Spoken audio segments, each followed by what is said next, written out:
മഞ്ചനാട് ശ്രീകൃഷ്ണസ്വാമി ക്ഷേത്രത്തിൽ സപ്താഹ പഠന ക്ലാസ്സിന് തുടക്കമായി. കേരള ക്ഷേത്ര സംരക്ഷണ സമിതിയുടെ ആഭിമുഖ്യത്തിൽ ഹിന്ദു സമൂഹവും ക്ഷേത്രപാലകരും അറിഞ്ഞിരിക്കേണ്ട 7 വിഷയങ്ങളെ കുറിച്ചുള്ള സപ്താഹ പഠന ക്ലാസ്സിന് മഞ്ചനാട് ശ്രീകൃഷ്ണസ്വാമി ക്ഷേത്രത്തിൽ തുടക്കമായി. കേരള ക്ഷേത്ര സംരക്ഷണ സമിതി ജില്ലാ സമിതി അംഗം PN രാമകൃഷ്ണൻ ക്ഷേത്ര സങ്കല്പം എന്ന വിഷയത്തിൽ ക്ലാസ് എടുത്തുകൊണ്ട് സപ്താഹ പരമ്പരയ്ക്ക് തുടക്കം കുറിച്ചു. ചടങ്ങിൽ മഞ്ചനാട് ശാഖാ സമിതി പ്രസിഡന്റ് സന്തോഷ് ES അധ്യക്ഷത വഹിച്ചു. തുടർന്ന് നടന്ന 2ാം ദിനത്തിൽ പഞ്ചമഹായജ്ഞം എന്ന വിഷയത്തെ ആസ്പദമാക്കി കേരള ക്ഷേത്ര സംരക്ഷണ സമിതി ജില്ലാ അധ്യക്ഷ സാവിത്രി അന്തർജനം പറഞ്ഞ ക്ലാസ് നയിച്ചു. ബ്രഹ്മയജ്ഞം അധ്യാപനം പഠിപ്പിക്കുക അല്ലെ, ഗുരുക്കന്മാരെ സ്മരിക്കുക.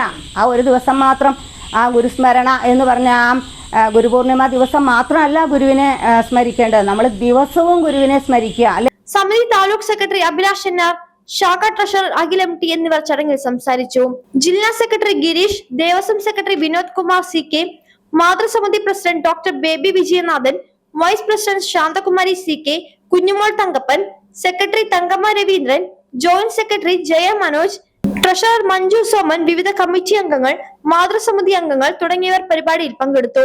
വെള്ളിയാഴ്ച നടക്കുന്ന പഠന ക്ലാസ്സിൽ കാര്യവും കാര്യകർത്താവും എന്ന വിഷയത്തിൽ കേരള ക്ഷേത്ര സംരക്ഷണ സമിതി ജില്ലാ അധ്യക്ഷൻ TP രഘുനാഥ് ക്ലാസ് നയിക്കും. ഞായറാഴ്ചയുടെ സപ്താഹ പഠന പരമ്പര സമാപിക്കും. ലൈഫ് മലയാളം മൂവാറ്റുപുഴ.